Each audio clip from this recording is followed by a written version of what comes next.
ពិតជាអាសូរខ្លាំងណាស់បងប្អូនទាំងអស់គ្នាម្ដាយស្រែកទ្រហោយំបន្ទាប់ពីបានឃើញកូនស្រីរបស់ខ្លួនស្លាប់ដោយការព្យួរកបែបនេះប្រទះឃើញករណីថ្មីសង្ស័យថាជាឃាតកម្មច្របាច់កហើយក៏បានយកសពមកព្យួរជាប់ទៅនឹងជង្រឹងទ្វារចំណែកឯជនដៃដល់រត់គេចខ្លួនបាត់ស្រមោលឈឹងបើតាមការលើកឡើងរបស់ប្រជាពលរដ្ឋដែលជាអ្នកជិតខាងបានលើកឡើងថាបុរសជនសង្ស័យនោះគឺជាសង្សារនឹងគ្នាជាមួយនឹងនារីរងគ្រោះដែលបានស្លាប់នោះបងប្អូនទាំងអស់គ្នាជារឿងដ៏គួរឲ្យភ្ញាក់ផ្អើលនិងតក់ស្លុតបំផុតកាលពីរសៀលថ្ងៃទី23ខែមិថុនាឆ្នាំ2024ថ្មីនេះនៅត្រង់ចំណុចផ្ទះជួលមួយកន្លែងនៅតាមបណ្ដាផ្លូវ287ក្នុងសង្កាត់បឹងកក់ទី1ខណ្ឌទួលគោករាជធានីភ្នំពេញមានករណីនារីម្នាក់ត្រូវបានជនសង្ស័យច្របាច់កសម្លាប់រួចក៏យកទៅព្យួរកជាប់ទៅនឹងជង្រឹងទ្វារហើយបិទទ្វារចាក់សពីខាងក្រៅនិងបានរត់គេចខ្លួនបាត់ស្រមោលតាក់ទងទៅនឹងរឿងរ៉ាវដ៏រន្ធត់មួយនេះបើតាមការបញ្ជាក់ពីអ្នកជិតខាងបានប្រាប់ឲ្យដឹងថានៅម៉ោងប្រមាណជាង3រៀបភ្លឺឈានចូលថ្ងៃទី22ខែមិថុនាឆ្នាំ2024កន្លងទៅពួកគាត់បានឃើញនារីរងគ្រោះខាងលើនិងបុរសជាសង្សារបានដើរឡើងទៅក្នុងបន្ទប់ជួលរបស់ខ្លួនរួចក៏ចូលក្នុងបន្ទប់ចាក់សោបាត់តែម្ដងក្នុងនោះបើតាមប្រភពពីក្រុមគ្រួសារសាច់ញាតិបានឲ្យដឹងថានៅព្រឹកថ្ងៃទី23ខែមិថុនាឆ្នាំ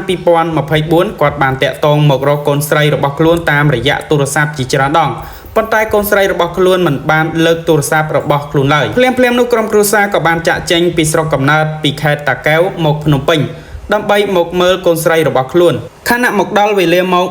4:35 នាទីរសៀលនៅថ្ងៃដដែលក៏បានមកដល់នៅចំណុចផ្ទះជួលរបស់កូនស្រីរបស់ខ្លួនក៏ស្រាប់តែទ្វារបន្ទប់ចាក់សោប៉ុន្តែគាត់បានអើតមើលនៅក្នុងបន្ទប់ឃើញមានស្រមោលទើបគាត់គោះទ្វារយ៉ាងខ្លាំងក៏ប៉ុន្តែមិនមាននរណាម្នាក់មកបើកសោះ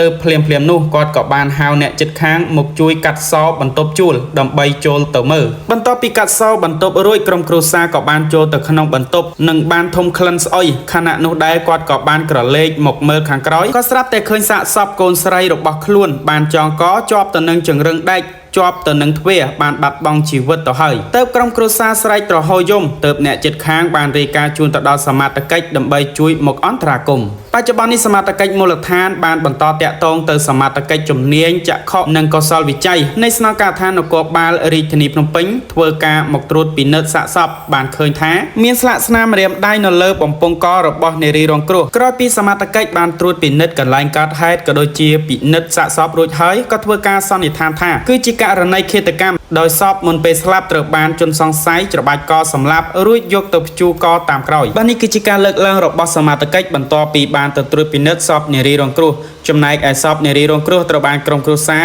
យកទៅធ្វើបុណ្យតាមប្រពៃណីនៅឯខេត្តតាកែវទៅហើយនៅពេលនេះបងប្អូនទាំងអស់គ្នាចំណែកឯបុរសជាសង្សារត្រូវបានសមត្ថកិច្ចដាក់ការសង្ស័យថាជាឃាតករនោះពេលនេះគឺគាត់រត់គេចខ្លួនបាត់ស្រមោលទៅហើយសមត្ថកិច្ចក៏កំពុងតែតាមស្វែងរកមុខសញ្ញានេះផងដែរបាទអរគុណណាស់សម្រាប់ការចូលតាមដានទស្សនាវីដេអូព័ត៌មាននេះតាំងពីដើមរហូតដល់ចប់ដើម្បីទទួលបានវីដេអូប្លែកៗជាប្រចាំថ្ងៃកុំភ្លេចចុចពាក្យ Subscribe ក៏ដូចជា Like និង Share ដល់ Admin ម្នាក់មួយផងអរគុណជួបគ្នានៅវីដេអូក្រោយ